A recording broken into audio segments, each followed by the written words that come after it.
Chers amis, c'est avec plaisir que je vous retrouve pour poursuivre notre étude sur le chapitre 18 d'Apocalypse.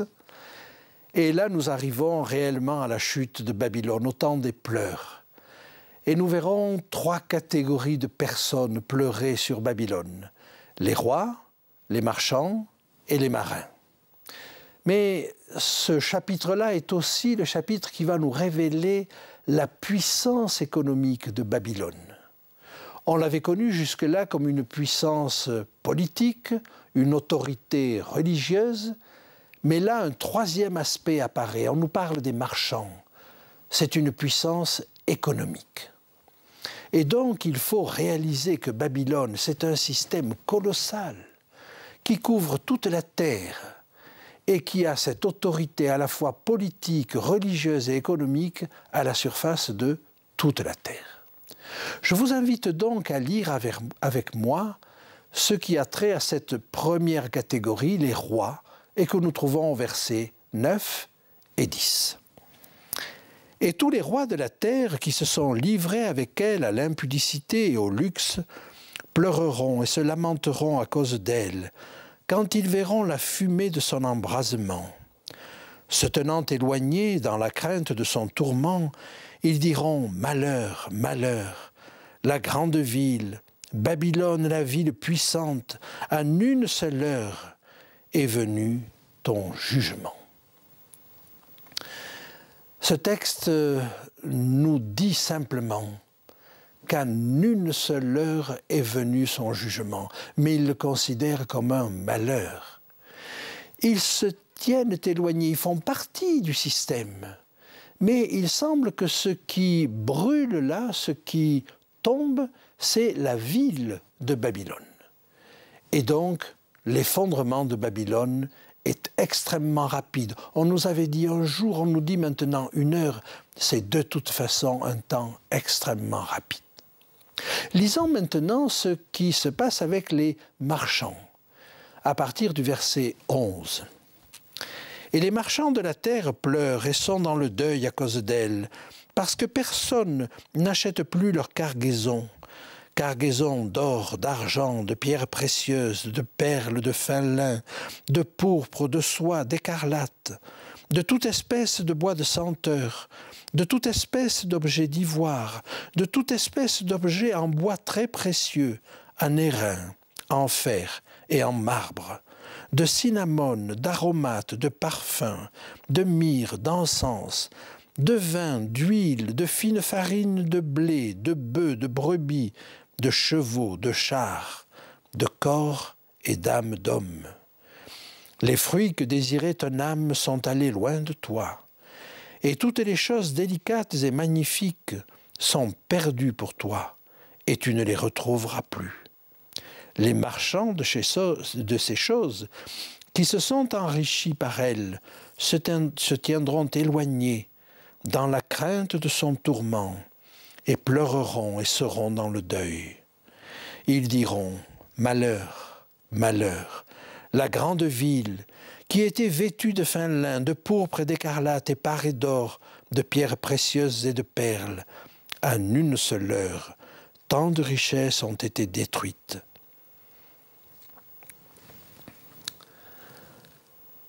Là, nous voyons la puissance économique de Babylone.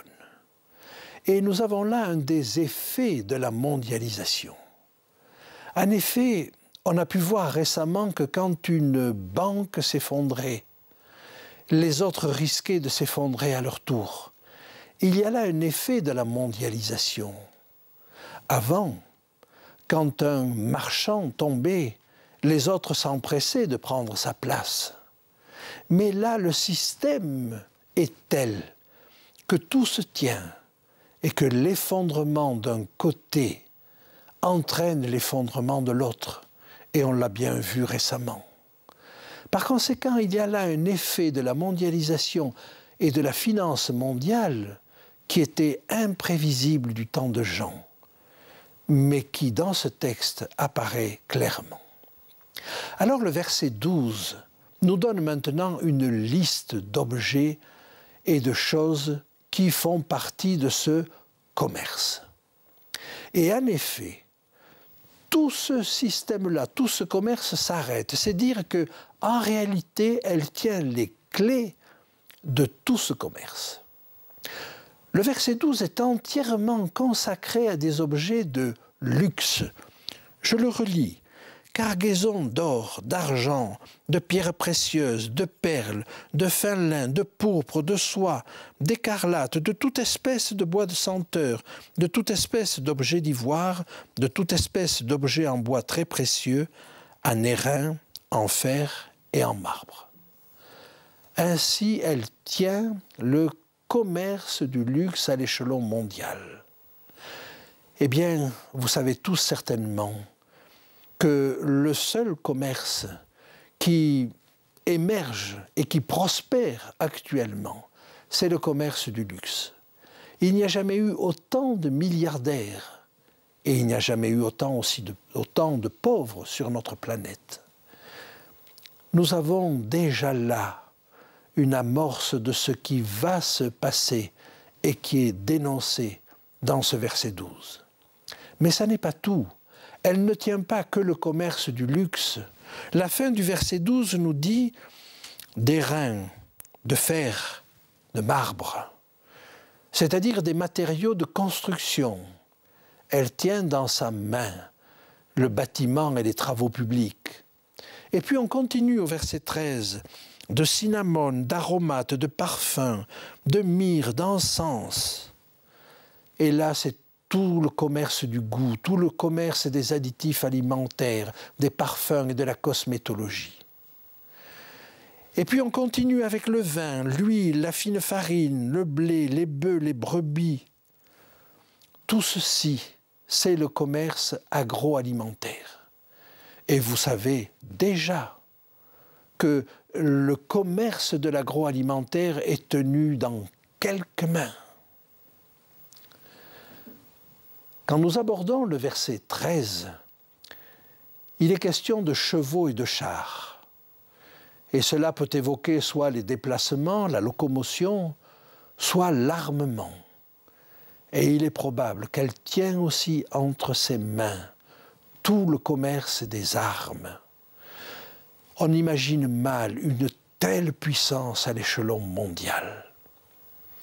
Et le dernier élément n'est pas le moindre.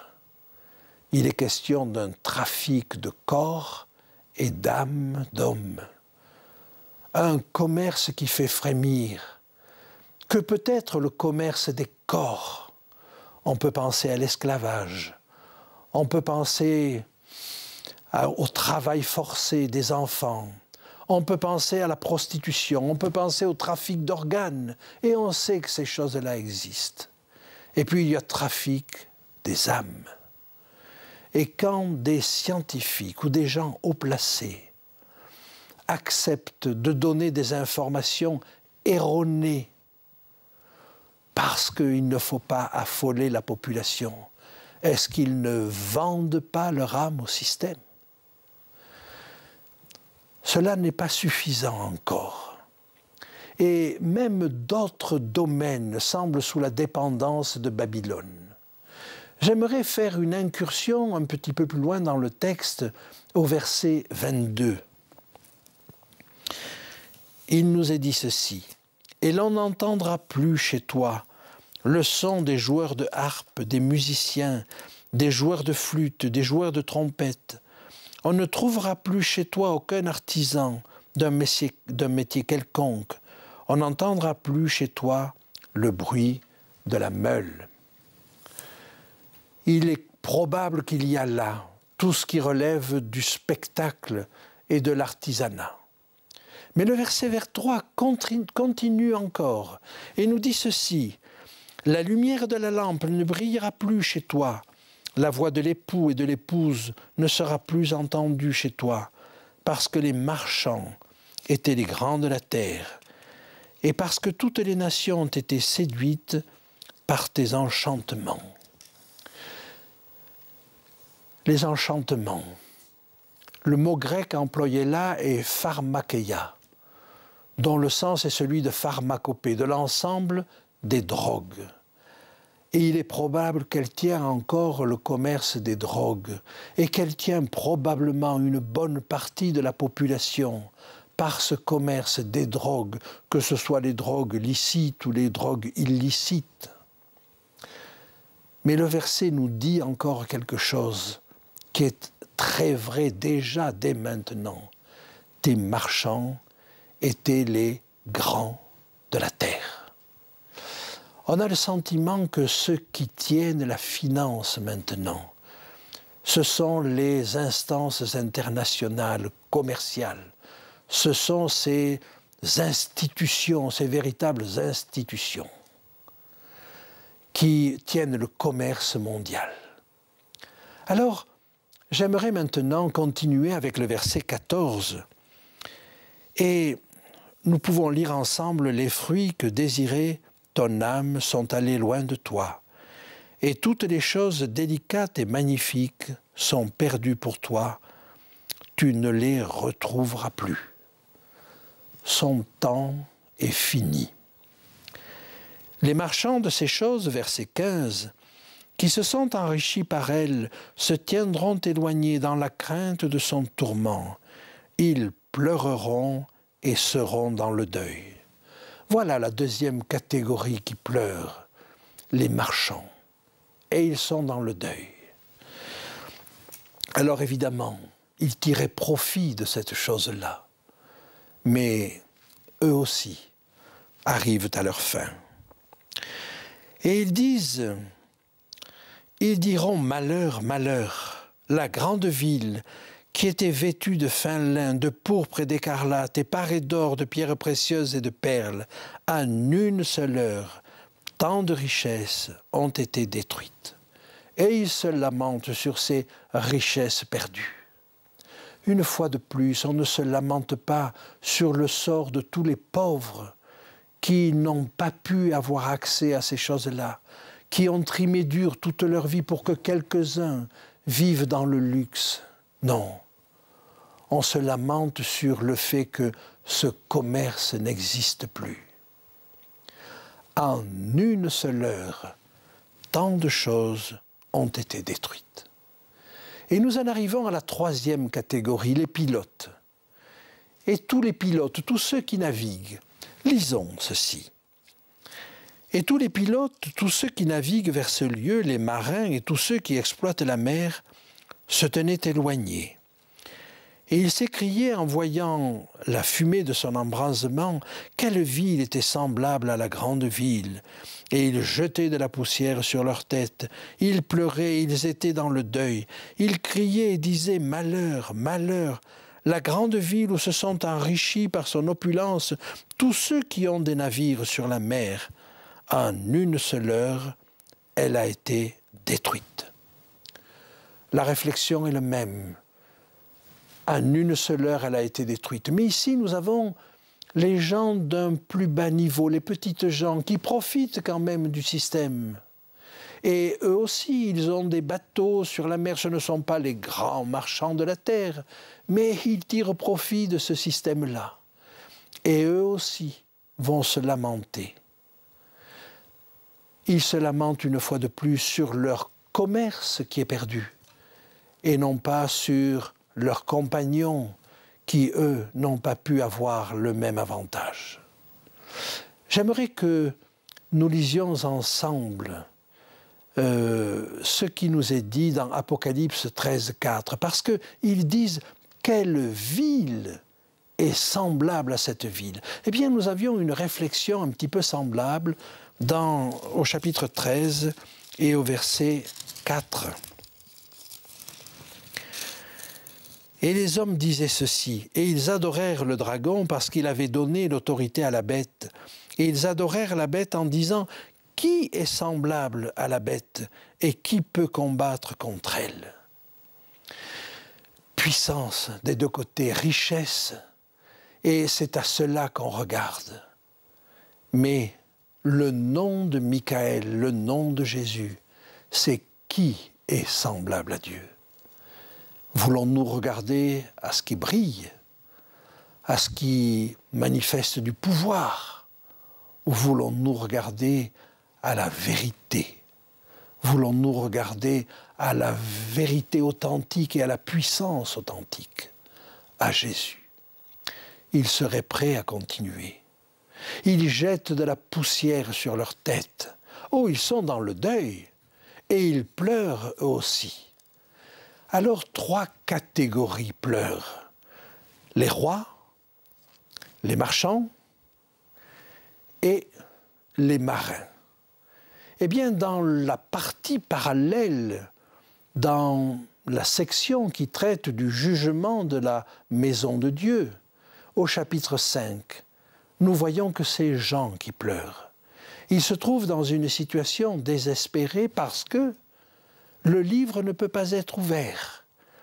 Mais la solution va être trouvée. L'agneau va ouvrir le livre. Ici, il n'y a pas de solution. Il n'y a pas de solution. Il n'y a que la mort devant.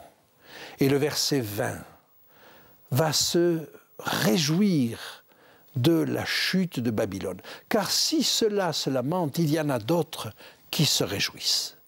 Lisons ce verset 20.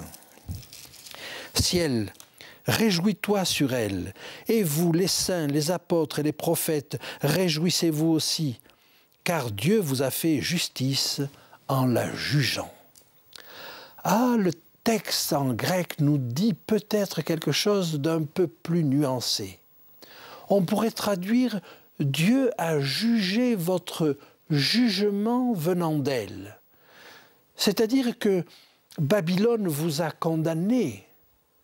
Eh bien, Dieu juge le jugement par lequel elle vous a condamné. C'était un jugement injuste. Et nous pouvons lire en Apocalypse 6, au verset 10, ce que disaient déjà les âmes sous l'autel. Ils crièrent d'une voix forte en disant « Jusque à quand, Maître saint et véritable, tardes-tu à juger et à tirer vengeance de notre sang sur les habitants de la terre ?» Eh bien, il tarde jusque-là. Il leur est dit jusqu'à ce que soit complet le nombre de vos compagnons de service qui devaient être mis à mort comme vous. Là maintenant, il l'a jugé. Et quand il est dit qu'il tire vengeance, le mot grec c'est ekdikeo, qui signifie davantage tirer justice. C'est-à-dire que la vérité apparaît, la justice apparaît, et il va apparaître clairement que les condamnations que Babylone a fait tomber sur le peuple de Dieu étaient particulièrement injustes. Alors, il nous reste à lire la 3e voie. Lisons ce qui est dit, et on l'a pratiquement lu, au chapitre 18, à partir du verset 21. Alors un ange puissant prit une pierre semblable à une grande meule, et il la jeta dans la mer en disant « Ainsi sera précipitée avec violence Babylone, la grande ville, et elle ne sera plus retrouvée. » L'idée, c'est toujours la même. Il s'agit de montrer avec quelle violence Babylone va tomber. Autant elle a exercé de violence, autant elle va tomber avec violence.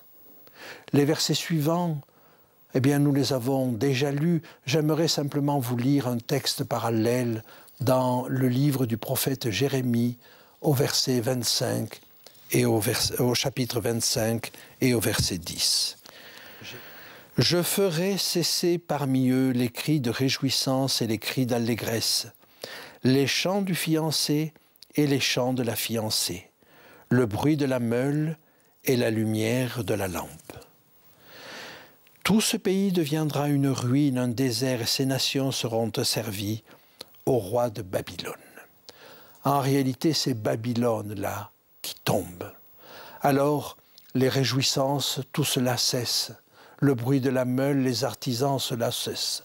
Peut-être peut-on comprendre la voix de l'épouse et la voix de l'époux comme la voix de Dieu, et la voix de l'épouse comme la voix du peuple de Dieu. Cette voix ne se fera plus entendre chez Babylone.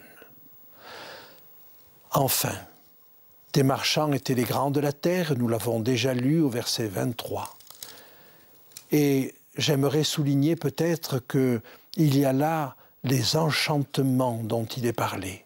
Et c'est le terme pharmakeia. Nous en avons déjà vu. Mais le verset 24 est terrible. On a trouvé chez elle, nous dit le texte, le sang des prophètes, des saints et de tous ceux qui ont été égorgés sur la terre. Le système était sanguinaire, le système était terrible, mais ça n'apparaît qu'à sa chute.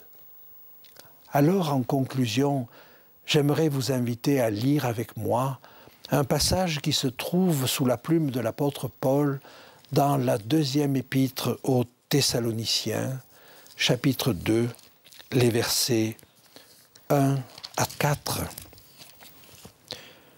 Pour ce qui concerne l'avènement de notre Seigneur Jésus-Christ et notre réunion avec lui, nous vous prions, frères, de ne pas vous laisser facilement ébranler dans votre bon sens et de ne pas vous laisser troubler, soit par quelque inspiration, soit par quelque parole ou par quelque lettre qu'on dirait venir de nous, comme si le jour du Seigneur était déjà là. Que personne ne vous séduise d'aucune manière, car il faut que l'apostasie soit arrivée auparavant et qu'on ait vu paraître l'homme de péché, le fils de la perdition, l'adversaire qui s'élève au-dessus de tout ce qu'on appelle Dieu ou de ce qu'on adore, jusqu'à s'asseoir dans le temple de Dieu, se proclamant lui-même Dieu. Ces choses-là doivent arriver. Nous savons qu'elles doivent arriver. Elles vont faire la preuve de l'orgueil de l'homme. Mais Dieu est à la barre. Dieu conduit toutes choses. Et s'il a laissé le mal se développer jusqu'à ce point, c'est pour en prouver davantage la malignité. Et il ne laissera pas ces choses impunies, et il ne laissera pas son peuple orphelin dans ces temps difficiles.